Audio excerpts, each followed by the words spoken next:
तर आज मी आळूची खीर बनवणार होते, कारण बरेच दिवस झाले होते केस गळण्याचे प्रमाण जरा जास्तच वाढलेलं आहे. त्यामुळे मग आजपासून खीर खायला सुरू करणार आहे.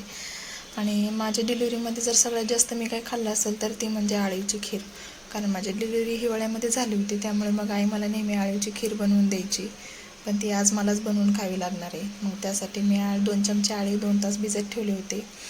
त्यासाठी थोडेसे ड्रायफ्रूट्स घेतले होते आणि 2 चमचे गूळ जो घेतला होता मी तो बारीक मॅश करून घेतला, आणि जे ड्रायफ्रूट्स होते ते पण बारीक कट करून घेतले. ड्रायफ्रूट्स तुम्ही तुमच्या आवडीनुसार घेऊ शकता. त्यानंतर मग गॅसवरती पॅन ठेवला आणि त्याच्यावरती 1 चमचा तूप टाकून ते जे ड्रायफ्रूट्स होते ते मी फ्राय करून घेतले.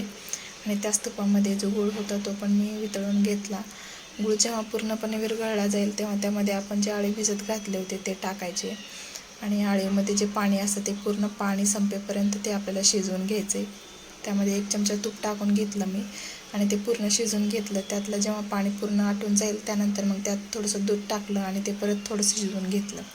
त्यानंतर मग 2 तास ते तसंच झाकून ठेवलं आणि त्यानंतर मग वाटीमध्ये काढून त्यामध्ये थोडंसं दूध टाकलं आणि ते घेतलं खायला. रोज सकाळी उठलं ना काही खाण्याच्या अगोदर 1 वाटी जर आपण आळूची खीर खाल्ली तर आपल्या शरीरामध्ये जे बदल झालेले असतात त्या बदल भरून काढण्याचं काम हे आळीव करतं.